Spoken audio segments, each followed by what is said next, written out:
দেশনেত্রী বেগম খালেদা জিয়ার কথা যদি বলি তাহলে বলতে হয় যে দুঃখেরই পাষাণে গড়া সুবাসী চন্দন।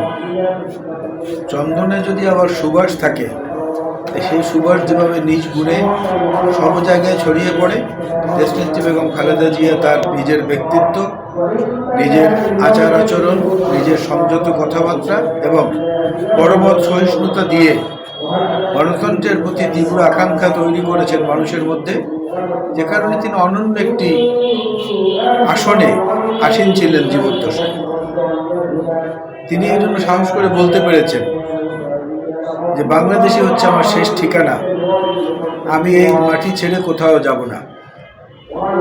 অন্য অনেক নেতা নেত্রীরা এদিক ওদিক চলে গিয়েছিলেন একটা সময়, উনি কিন্তু যাননি, শত অত্যাচারের মধ্যেও দেশ ছাড়েন। এবং উনি যে বলেছিলেন যে আমি দেশ ছেড়ে কোথাও যাব না, সেটা ওনার মৃত্যুর মধ্যে দিয়ে প্রমাণিত হয়েছে।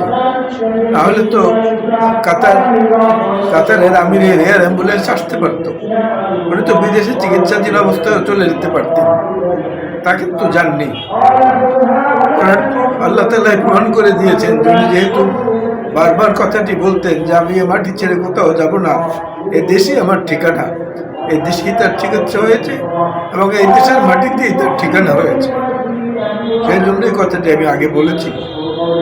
এবং বেগম খালেদা জিয়ার যে অনাড়ম্বর জীবনযাত্রা, অন্যকে আক্রমণ না করার যে শালীনতা, সকল মত পথের মানুষকে এক জায়গায় নিয়ে আসার যে মাধুর্য, যে ব্যক্তিত্ব, এটা বাংলাদেশের মানুষ শতাব্দীর পর শতাব্দী ধরে স্মরণ করবে।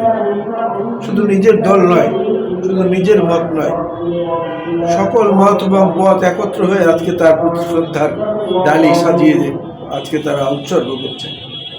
সারা পৃথিবীর সমস্ত অঞ্চল থেকে, Asia, Africa, Latin America, Europe এবং সমস্ত জায়গা থেকে আজকে তার ব্যাপারে শোকবাণী আসছে।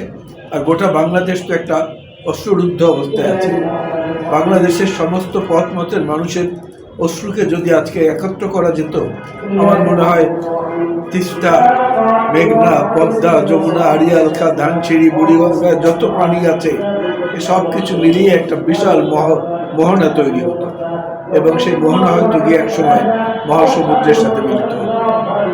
আজকে আল্লাহ রাব্বুল আলামিন তাকে নিয়ে গেছেন, কিন্তু তার দেখানো পথে গণতান্ত্রিক উত্তরণের যে নবযাত্রা শুরু হয়েছে, এই নবযাত্রা তারেক রহমানের নেতৃত্বে এবং অন্যান্য সমমনা বন্ধুদেরকে সাথে নিয়ে এদেশের মানুষ এবং আমরা, ওনার ছোট ছোট কর্মী যারা আছে, আমরা সবাই মিলে সেটা বাস্তবায়ন করতে পারলেই ওনার প্রতি যথাযথ সম্মান